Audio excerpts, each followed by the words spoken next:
Hi. അപ്പോൾ group D എക്സാമിനെ സംബന്ധിച്ചിടത്തോളം science എത്രമാത്രം പ്രാധാന്യം അർഹിക്കുന്നതാണെന്ന് നിങ്ങൾക്ക് എല്ലാവർക്കും അറിയാമല്ലേ. അതിലെ തന്നെ ഫിസിക്സിലെ കുറച്ച് ന്യൂമറിക്കൽ പ്രോബ്ലംസ്, മോഷൻ എന്ന് പറയുന്ന ചാപ്റ്ററിലെ ഏറ്റവും പ്രധാനപ്പെട്ട കുറച്ച് ന്യൂമറിക്കൽ പ്രോബ്ലംസും അതുമായിട്ട് ബന്ധപ്പെട്ട കൺസെപ്റ്റുകളാണ് നമ്മൾ ഇന്നത്തെ ഈ ഒരു സെഷനിൽ ഡിസ്കസ് ചെയ്യാൻ പോകുന്നത്. സോ നമുക്ക് ആ പറഞ്ഞ കൺസെപ്റ്റുകളും ചോദ്യങ്ങളും ഓരോന്നായിട്ട് ഡിസ്കസ് ചെയ്യാം. മോഷൻ അഥവാ ചലനം എന്ന ചാപ്റ്ററുമായിട്ട് ബന്ധപ്പെട്ട കുറച്ച് കാര്യങ്ങളാണ് നമ്മൾ ഡിസ്കസ് ചെയ്യാൻ പോകുന്നത്. സോ ഈ ഒരു ചാപ്റ്ററിലെ എല്ലാ പ്രോബ്ലങ്ങളും ചെയ്യാനായിട്ട് ഏറ്റവും ആവശ്യമായിട്ടുള്ള കാര്യം എന്ന് പറയുന്നത് ഇക്വേഷൻസ് ഓഫ് മോഷൻ ആണ്. ചലന സമവാക്യങ്ങളെ പറ്റി കുറച്ച് കാര്യങ്ങൾ അറിയുക എന്നുള്ളതാണ്. 3 പ്രധാനപ്പെട്ട ചലന സമവാക്യങ്ങളാണ് നമുക്ക് പഠിക്കാനുള്ളത്. ഓരോന്നായിട്ട് ഞാനിവിടെ എഴുതാം. ഒന്നാമത്തത് V is equal to U plus AT. Okay. രണ്ടാമത്തത് S is equal to UT plus half AT square. And മൂന്നാമത്തെ ഫൈനൽ ഇക്വേഷൻ എന്ന് പറയുന്നത് V square is equal to U square plus 2AS. ഇതിലെ ഓരോ കാര്യങ്ങളും എന്തൊക്കെയാണെന്ന് നമ്മൾ മനസ്സിലാക്കുകയും കൂടി വേണം. ആദ്യത്തെ U എന്ന് പറയുന്നത് ഇനീഷ്യൽ വെലോസിറ്റി എന്ന് പറയും. ആദ്യത്തെ പ്രവേഗത്തെയാണ് നമ്മൾ ഇനീഷ്യൽ വെലോസിറ്റി എന്ന് പറയുന്നത്. അതാണ് U എന്ന ലെറ്റർ വെച്ചിട്ട് നമ്മൾ റെപ്രസെന്റ് ചെയ്യുന്നത്. ഇനി V എന്ന് പറഞ്ഞാൽ ഫൈനൽ വെലോസിറ്റിയാണ്. അന്ത്യപ്രവേഗത്തെയാണ് നമ്മൾ ഫൈനൽ വെലോസിറ്റി അഥവാ V കൊണ്ട് റെപ്രസെന്റ് ചെയ്യുന്നത്. ആൻഡ് S എന്ന് പറയുന്നത് ഡിസ്പ്ലേസ്മെന്റ് ആണ്. ഡിസ്പ്ലേസ്മെന്റ് എന്ന് പറയുമ്പോൾ നമ്മൾ സ്ഥാനാന്തരം എന്ന് പറയും. ഓക്കെ, ഡിസ്പ്ലേസ്മെന്റ് എന്ന് പറയുന്നത് സ്ഥാനാന്തരമാണ്. ആൻഡ് A എന്ന് പറയുന്നത് ആക്സിലറേഷൻ ആണ്, അല്ലെങ്കിൽ ത്വരണം എന്ന് നമ്മൾ പറയും. ആക്സിലറേഷൻ അല്ലെങ്കിൽ ത്വരണം. T എന്ന് പറയുന്നത് ടൈമാണ്, സമയമാണ്. ഓക്കെ, ഇത്രയും വേരിയബിൾസ് ആണ് നമ്മൾ ഈ 3 ഇക്വേഷനിലായിട്ട് ഉപയോഗിക്കുന്നത്. ഇനി നമുക്ക് ഓരോ പ്രോബ്ലംസിലായിട്ട് ഇതെങ്ങനെയൊക്കെയാണ് യൂസ് ചെയ്യേണ്ടത്, എങ്ങനെയൊക്കെയാണ് നമ്മൾ കാൽക്കുലേറ്റ് ചെയ്യുന്നത് എന്നുള്ള കാര്യങ്ങൾ നോക്കാം. ഒന്നാമത്തെ ചോദ്യം ശ്രദ്ധിക്കുക. A car starts from rest and accelerates uniformly at 5 meters per second square for 4 seconds. What is the final velocity? നമ്മൾ ഇവിടെ എന്തൊക്കെ കാര്യങ്ങളാണ് പറഞ്ഞിട്ടുള്ളത് എന്ന് ആദ്യമായിട്ട് ശ്രദ്ധിക്കണം. ഈ ചോദ്യം നോക്കിക്കഴിഞ്ഞാൽ ആ ചോദ്യത്തിലെ പ്രധാനപ്പെട്ട കീവേഡ്സ് ഐഡന്റിഫൈ ചെയ്യുക എന്നുള്ളത് തന്നെയാണ് ഏറ്റവും പ്രധാനപ്പെട്ട കാര്യം. A car starts from rest എന്ന് പറയുന്നത്. അപ്പോൾ ഫ്രം റെസ്റ്റ് അല്ലെങ്കിൽ ഫ്രം സ്റ്റഡി സ്റ്റേറ്റ് എന്നൊക്കെ ചോദ്യത്തിൽ ഉൾപ്പെടുത്തുകയാണെങ്കിൽ നിങ്ങൾ മനസ്സിലാക്കേണ്ട കാര്യം എന്ന് പറയുന്നത് അവിടുത്തെ ഇനീഷ്യൽ വെലോസിറ്റി അല്ലെങ്കിൽ U എന്ന് പറയുന്നത് എന്തായിരിക്കും? 0 മീറ്റർ പെർ സെക്കൻഡ് ആയിരിക്കും. സോ അവിടെ ഐഡന്റിഫൈ ചെയ്യേണ്ട കുറച്ച് കീവേഡ്സ് ആണ് സ്റ്റഡി സ്റ്റേറ്റ് അല്ലെങ്കിൽ റെസ്റ്റ് എന്നൊക്കെ പറയുന്നത്. അപ്പോൾ അത് കണ്ടാൽ തന്നെ ഉടനെ മനസ്സിലാക്കി വെക്കുക, ഇനീഷ്യൽ വെലോസിറ്റി അഥവാ U എന്ന് പറയുന്നത് എന്തായിരിക്കും? 0 മീറ്റർ പെർ സെക്കൻഡ് ആയിരിക്കും. ഇനി ചോദ്യത്തിൽ പറഞ്ഞിട്ടുള്ള കാര്യം എന്താണ്? It accelerates uniformly at 5 metre per second square എന്നാണ്. സോ എയുടെ വാല്യൂ നമുക്കറിയാം 5 മീറ്റർ പെർ സെക്കൻഡ് സ്ക്വയർ. അതും ഒരു സൈഡിലേക്കായിട്ട് എഴുതി വെക്കുക. A is equal to 5 metre per second square. ഇനി ടൈം തന്നിട്ടുണ്ട് അല്ലെ. Time T is equal to 4 second എന്ന് പറയുന്നത്. സോ ഇത്രയും വേരിയബിൾസ് ആണ് നമ്മുടെ കയ്യിലുള്ളത്. ഇനി നമ്മളോട് ചോദിച്ചിരിക്കുന്നത് ഫൈനൽ വെലോസിറ്റി കാണാനാണ്, അഥവാ V എന്ന് പറയുന്നത് എന്താണെന്ന് കണ്ടുപിടിക്കാനാണ് ഈ ചോദ്യത്തിലുള്ളത്. അപ്പോൾ ഇതെങ്ങനെ കണ്ടുപിടിക്കാം എന്ന് ചോദിച്ചു കഴിഞ്ഞാൽ ഇവിടെ ചോദ്യത്തിൽ കൃത്യമായിട്ട് യൂണിഫോം ആക്സിലറേഷൻ എന്ന് പറയുന്നുണ്ട്. യൂണിഫോം ആക്സിലറേഷൻ എന്നുള്ള കണ്ടീഷനിൽ ഉപയോഗിക്കുന്ന 3 ചലന സമവാക്യങ്ങളാണ് നമ്മൾ പഠിച്ചത്. V is equal to U plus AT, S is equal to UT plus half AT square and V square is equal to U square plus 2AS. ഇനി തന്നിട്ടുള്ള വേരിയബിൾസ്, ചോദ്യത്തിൽ തന്നിട്ടുള്ള വേരിയബിൾസ് ഉൾപ്പെടുത്തിക്കൊണ്ട് ഏത് ചലന സമവാക്യത്തിൽ നമുക്ക് ഇതിനെ സബ്സ്റ്റിറ്റ്യൂട്ട് ചെയ്യാം ആൻഡ് നമുക്ക് കാണേണ്ട ആ ഒരു വേരിയബിളിനെ എങ്ങനെ കണ്ടുപിടിക്കാം എന്ന് ചോദിച്ചാൽ നിങ്ങൾക്ക് ഈ വേരിയബിൾസ് കണ്ടാൽ തന്നെ മനസ്സിലേക്ക് വന്നിട്ടുണ്ടാവും. നമ്മൾ ഒന്നാമത്തെ ചലന സമവാക്യമാണ് ഉപയോഗിക്കേണ്ടത്, അതായത് V is equal to U plus AT. Okay, നമ്മളോട് ഫൈനൽ വെലോസിറ്റി ആണ് ചോദിച്ചിരിക്കുന്നത്.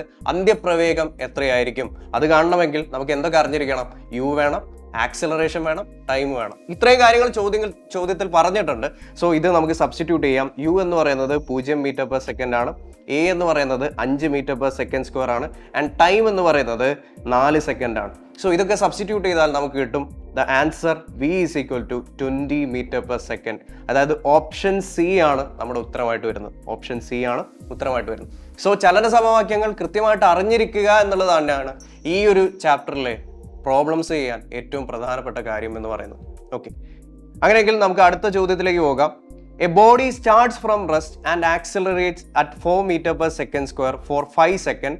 ഫൈൻഡ് ദ ഡിസ്റ്റൻസ് ട്രാവൽഡ് എന്നുള്ളതാണ്. ഓക്കെ, സോ ആദ്യം ചെയ്യേണ്ടത് ചോദ്യത്തിൽ പറഞ്ഞിട്ടുള്ള കാര്യങ്ങൾ കൃത്യമായിട്ട് ഒരു സൈഡിലേക്ക് മാറ്റി എഴുതുക എന്നുള്ളതാണ്. ഇവിടെയും A body starts from rest എന്നാണ് പറയുന്നത്. അതായത് U എന്ന് പറയുന്നത് ഇനീഷ്യൽ വെലോസിറ്റി എത്രയാണ്? 0 മീറ്റർ പെർ സെക്കൻഡ് ആണ്. ഇനി ചോദ്യത്തിൽ പറഞ്ഞിട്ടുള്ള കാര്യം എന്താണ്?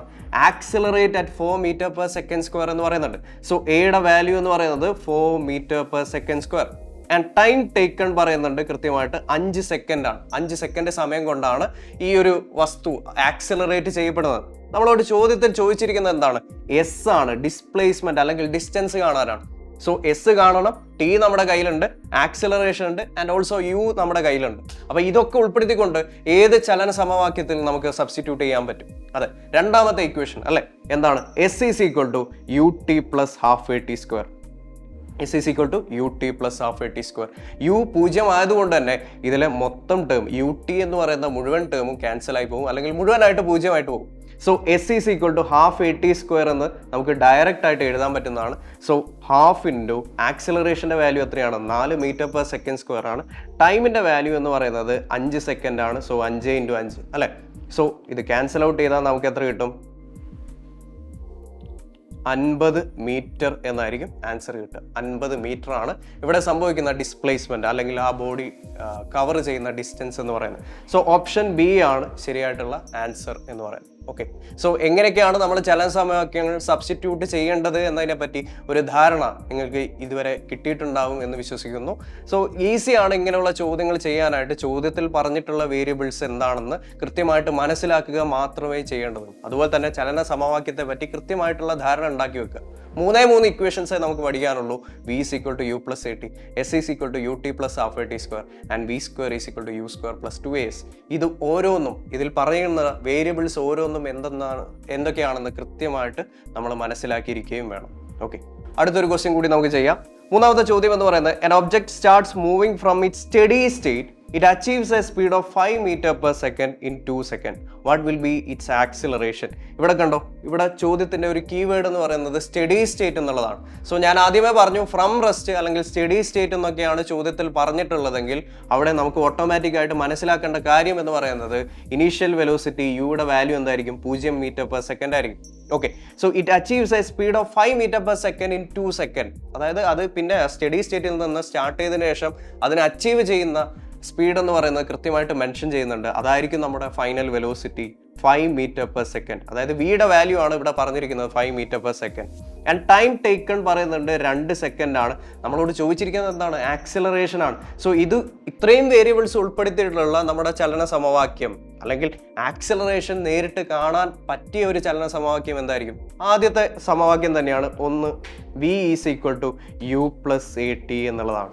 സോ വി ഉണ്ട്, അതായത് ഫൈനൽ വെലോസിറ്റി ഉണ്ട്, യു ഉണ്ട്, ഇനീഷ്യൽ വെലോസിറ്റി ഉണ്ട്, എ ഉണ്ട്, ആക്സിലറേഷൻ ഉണ്ട്, ടൈം ഉണ്ട്. ടൈം ടേക്കണിനെ പറ്റി കൃത്യമായിട്ട് പറയുന്നുണ്ട്. So acceleration is equal to v minus u divided by t എന്ന് കിട്ടും. Acceleration a is equal to v minus u divided by T.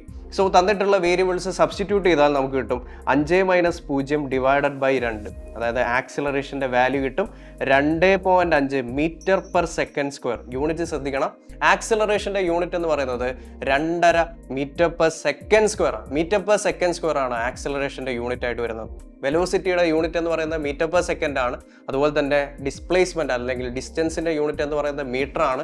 ആക്സിലറേഷന്റെ unit എന്ന് പറയുന്നത് മീറ്റർ പെർ സെക്കൻഡ് സ്ക്വയർ ആണ്. ഇങ്ങനെ യൂണിറ്റുകൾ കൂടി കൃത്യമായിട്ട് മനസ്സിലാക്കി വെച്ച് കഴിഞ്ഞാൽ നിങ്ങൾക്ക് കൃത്യമായിട്ട് തന്നെ ഓപ്ഷനിൽ നിന്ന് ഉത്തരം കൃത്യമായിട്ട് സെലക്ട് ചെയ്യാൻ പറ്റും, അല്ലെങ്കിൽ ബാക്കിയുള്ള ഓപ്ഷൻസിനെ എലിമിനേറ്റ് ചെയ്യാൻ സാധിക്കും എന്നുള്ളതാണ് ഏറ്റവും പ്രധാനപ്പെട്ട കാര്യം. സോ നമ്മളിപ്പോൾ പരിചയപ്പെട്ട മുൻവർഷ ചോദ്യങ്ങൾ പോലെയുള്ള മാതൃകാ ചോദ്യങ്ങളായിരിക്കും ഇനി വരാനിരിക്കുന്ന ഗ്രൂപ്പ് ഡി എക്സാമിന് നമുക്ക് പ്രതീക്ഷിക്കാവുന്നത്. സോ ഇങ്ങനെയുള്ള മാക്സിമം ചോദ്യങ്ങൾ നമ്മൾ പ്രാക്ടീസ് ചെയ്യുക എന്നുള്ളത് തന്നെയാണ് ഏറ്റവും പ്രധാനപ്പെട്ട കാര്യം.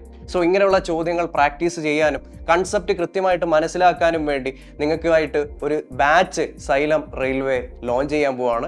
Group D turbo batch April 23-നാണ് സ്റ്റാർട്ട് ചെയ്യുന്നത്. സോ എല്ലാവരും മാക്സിമം ആ ബാച്ചിലേക്ക് ജോയിൻ ചെയ്യുക. ഗ്രൂപ്പ് ഡിക്ക് വേണ്ടി നന്നായിട്ട് പ്രിപ്പയർ ചെയ്യുക, നന്നായിട്ട് പഠിക്കുക. ഈ ജോലി, ഗ്രൂപ്പ് ഡി എന്ന് പറയുന്ന ജോലി നിങ്ങൾക്കുള്ളത് തന്നെയാണ്.